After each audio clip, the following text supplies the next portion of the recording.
இன்றைக்கி ரெயின்போ சேனலில் நம்ம என்ன பார்க்க போகிறோன்னா பனம்பழம் பக்கவடை. பக்கவடைன்னா சரியாக இருக்காது, பனம்பழம் இனிப்பு பக்கவடை. இனிப்பு பக்கவடை எப்படி பண்ணுறதுன்னு பார்ப்போம். பனம்பழத்தோட இனிப்பு பக்கவடை பாருங்கள். இப்போ என்னென்ன வேணும்னு பாருங்கள். பனம்பழத்தோட இனிப்பு பக்கவடைக்கு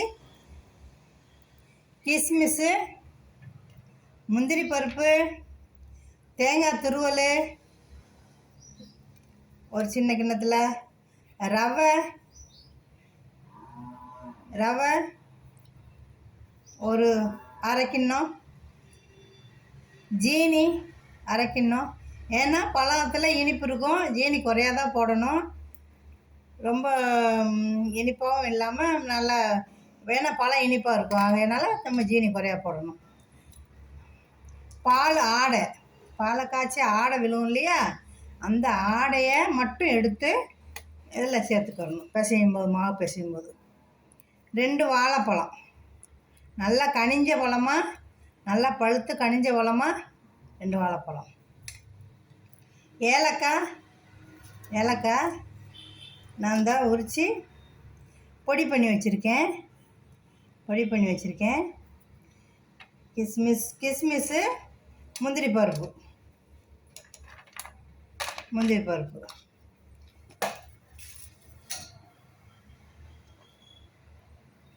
பனம்பழத்தை உரித்து பனம்பழத்தோட தொப்பி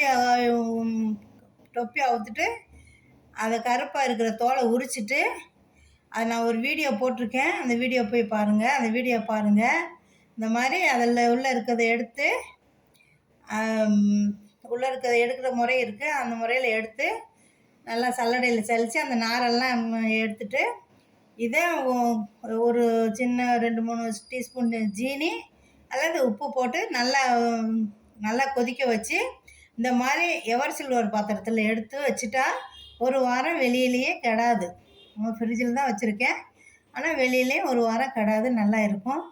அதை வச்சு நிறைய பண்டம் செய்யலாம். கோதுமை பண்டம், மாவு, அரிசி மாவு எல்லாம், ரவை எல்லாம் வச்சு நிறையா பூரி, கோதுமை பூரி செய்யலாம், இனிப்பு பூரி, கொழுக்கட்டை, இந்த மாதிரி பாயாசம், இந்த மாதிரி நிறையா வெரைட்டி இதில் செய்யலாம்.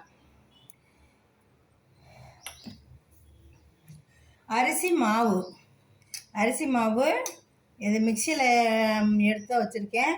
அரிசியை ஊற போட்டு தண்ணி உடஞ்ச பின்னாடி இந்த மாதிரி மாவு அரைச்சி சலித்து எடுத்து வச்சுருக்கேன். அரிசி மாவு,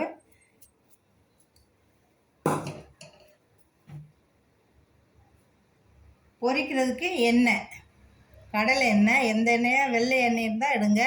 கடலை எண்ணெய் எடுத்துருக்கேன் நான்.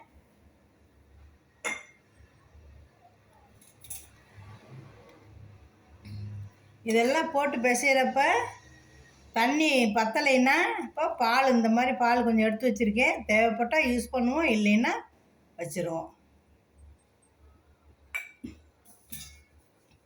இந்த மாதிரி பாத்திரம் எடுத்துகிட்டு இதில் இப்போ எல்லாம் கலந்து பிசைய போகிறோம். இது பிசைகிற வரைக்கும் நம்ம வானலியை அந்த ஸ்டவ்வில் வச்சு சூடாக்கி எண்ணெயை ஊற்றி எண்ணெய் சூடாக்குறதுக்கு வைக்க போகிறேன். இந்த பாருங்கள், இங்கே வச்சுருக்கேன் நான்.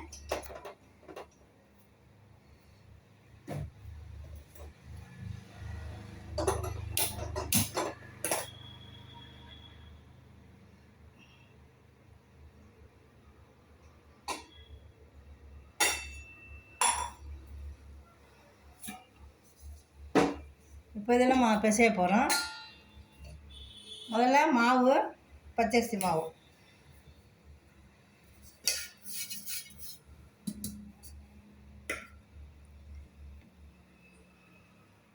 பனம்பழம்,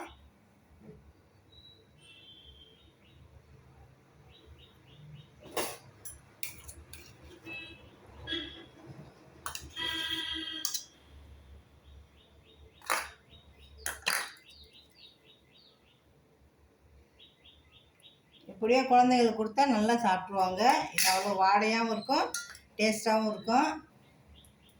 அது பனம்பழத்துலேருந்து எடுக்கிற முறையை தெரிஞ்சுக்கணும். எப்படி பனம்பழத்துலேருந்து இந்த மாதிரி பழுப்பு மட்டும் அந்த சதை மட்டும் எப்படி எடுக்கிறதுன்னு தெரிஞ்சுக்கிறணும். தெரிஞ்சுட்டு இந்த மாதிரி எடுத்து வச்சுட்டா நம்ம என்ன பண்ண செஞ்சாலும் இது 1 மாதம் இருக்கும். இந்த மாதிரி செஞ்சு வச்சுட்டா.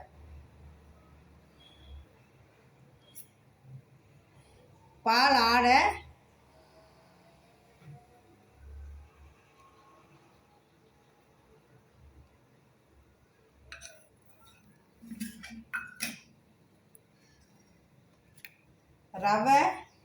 ரவை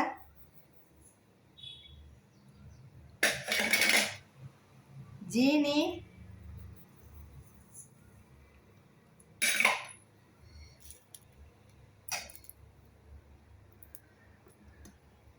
வாழைப்பழம்,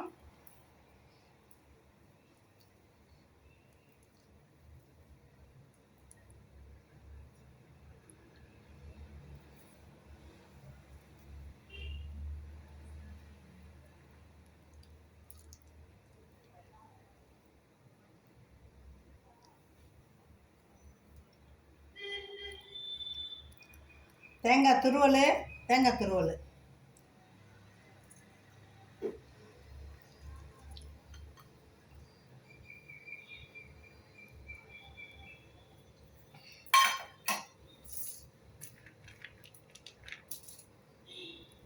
ஏலக்காய் பொடி,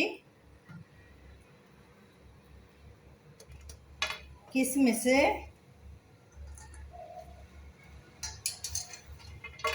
இதை உடச்சி போடணும். இந்த முந்திரி பருப்பை லேசாக உடச்சி போடணும்.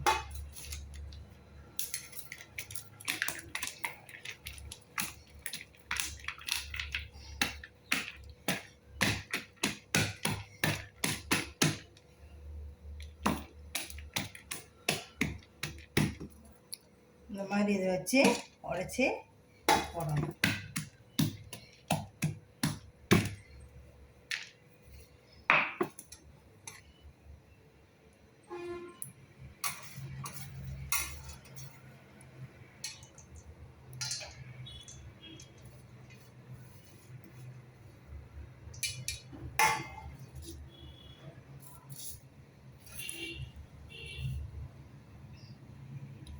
இதெல்லாம் போட்டு பிசைவோம்.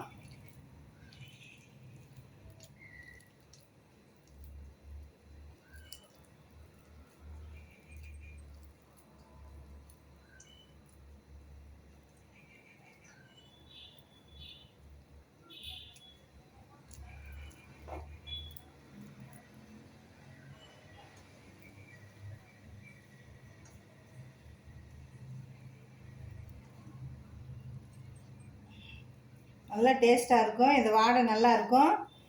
அப்புறம் இது நல்லா கெடாமல் நல்லா இருக்கும். எவ்வளோ பழசாதோ அவ்வளோ டேஸ்ட்டாக இருக்கும்.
தண்ணியே ஊற்றலை பாருங்கள், இதுலேயே ஆயிடுச்சு.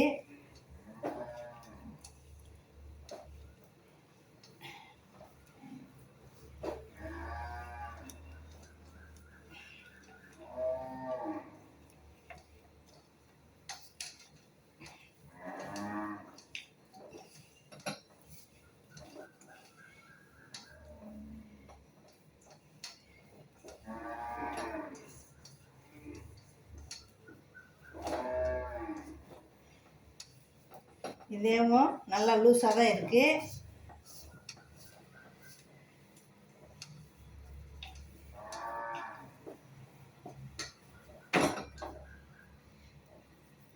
முள்ளி முள்ளி போடுறாப்புல இருக்கணும். பக்கோடா மாதிரி இப்படி முள்ளி முள்ளி போடுறாப்புல இருக்கணும் பக்குவத்தில்.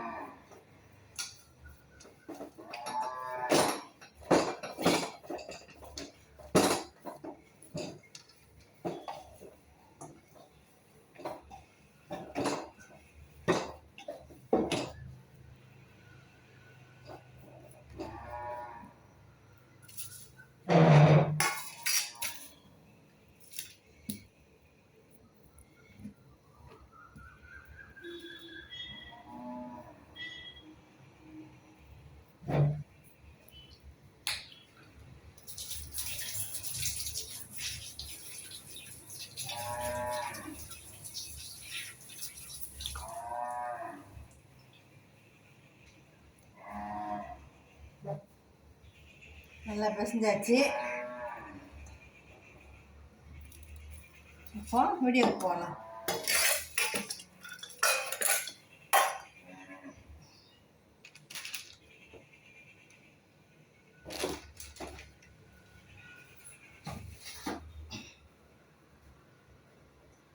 அடுப்பு பற்ற வச்சு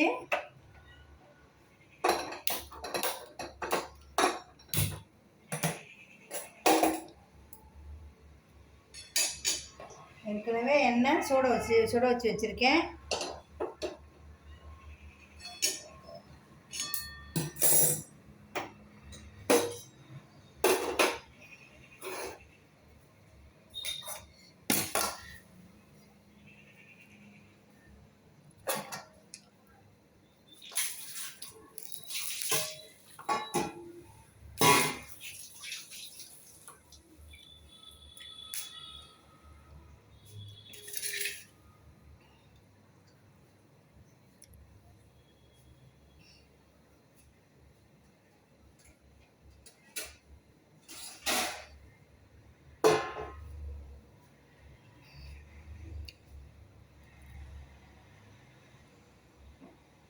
என்ன சூடாச்சான்னு பார்ப்போம்.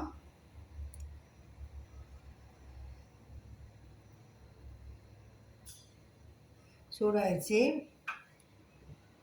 தீயை குறைச்சிட்டு அப்படியே முள்ளி முள்ளி போடுவோம்.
முதல்ல போட்டது அதனால் பொரிச்சு நல்லா முன்னாடியே பொரிஞ்சிருச்சு.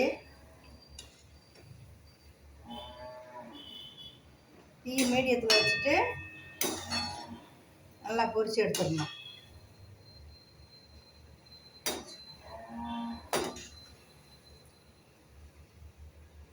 இதுக்கு ரொம்ப எண்ணெய் பிடிக்காது, இவ்வளோ எண்ணெய் இருந்தால் போதும், அவ்வளோ மாவை பொரிச்சு எடுத்துடலாம்.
இந்த மாதிரி பொன்னிறமாக பொரிஞ்சா எடுத்துடலாம்.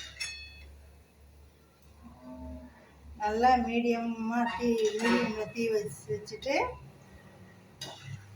இப்படி பொரித்து எடுத்துடணும். நல்லா பொன்னிறமாக நல்லா இருக்கும். எவ்வளோ இது கெடவே கெடாது. 15 நாளைக்கு மேலே, ஒரு மாதம் கூட வைக்கலாம். ஏன்னா இப்போ தண்ணியே ஊற்றலை இல்லை இதில், அதனால் இது கெடாது. இது இப்படியே அதிரசமாகவும் தட்டி எடுக்கலாம். பெருசு பெருசாக நம்ம எப்படி அதிரசம் தட்டி போடுவோமோ அது மாதிரி அதிரசமாகவும் தட்டி போடலாம். இது எனக்கு இப்போ இந்த மாதிரி சாப்பிட்றதுக்கு இப்போ நல்லாயிருக்கும். சின்ன சின்னதாக ஒவ்வொன்றா கடித்து சாப்பிட.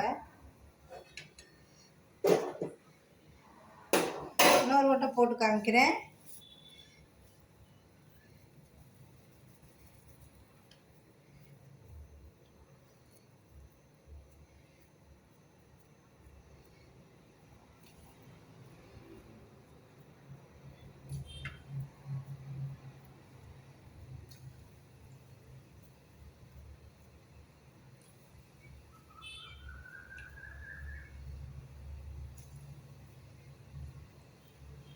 இனிப்பு பக்காவடை, பனம்பழத்தோட இனிப்பு பக்காவடை. இதில் பனம்பழத்தோட வாடை சூப்பராக இருக்கும், நல்லா இருக்கும். பனம்பழத்தை வாடை நல்லா இருக்கும், பழம் பார்க்க அழகாக இருக்கும், உள்ளே இருக்க சதை பழுத்து நல்ல கலராக இருக்கும். ஆனால் பச்சையை சாப்பிட்றதுக்கு அதை சாப்பிட்றது கொஞ்சம் யோசிக்கணும். அதனால் இந்த மாதிரி எடுத்து சாப்பிட்டா குழந்தைங்க நல்லா சாப்பிடுவாங்க. பனம்பழம் கிராமத்துக்கு போனால், கிராமத்தில் எங்கேயாவது நீங்கள் இருந்தீங்கன்னா இந்த மாதிரி பனம்பழம் கிடச்சா விடாதீங்க. 2, 3, 4 பழம் இருந்தால் கூட நல்லா எடுத்து இந்த உள்ளே இருக்க பழுக்க எடுத்து நல்லா கொதிக்க வச்சு ஈய பாத்திரத்தில் வைக்கக்கூடாது. இது மாதிரி எவர் சில்வர் பாத்திரத்தில் தான் வைக்கணும்.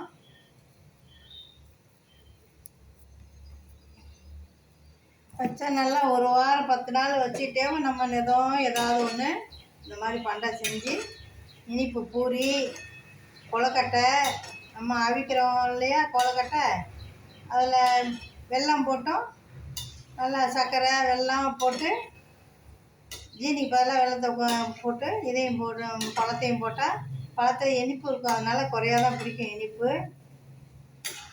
அந்த மாதிரி நிறையா வெரைட்டி செய்யலாம்.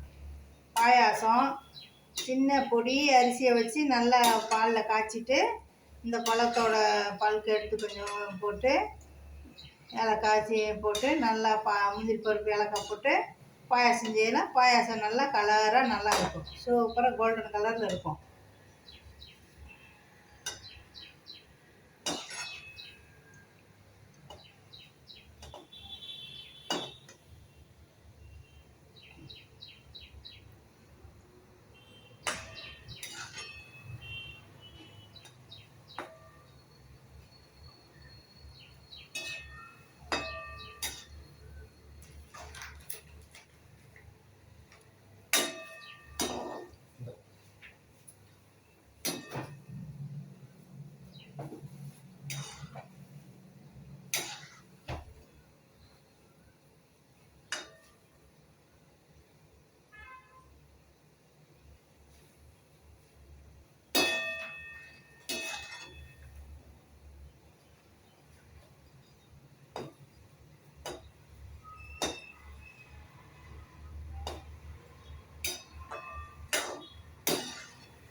பாருங்கள், பொரித்து எடுத்தாச்சு.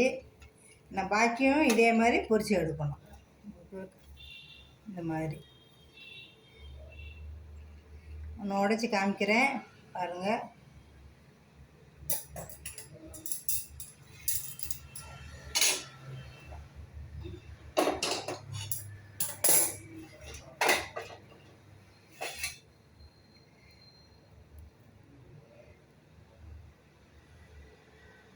இந்த மாதிரி நல்லா அழகாக இருக்கும், பார்க்கவும் அழகாக இருக்கும், சாப்பிடவும் டேஸ்ட்டாக இருக்கும்.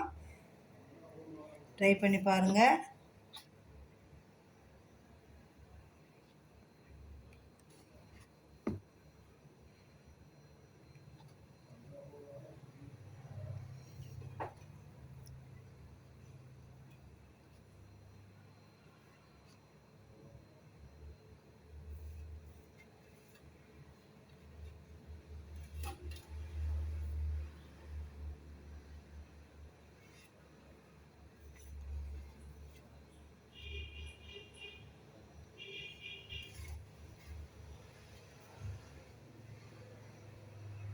தேங்க்யூ.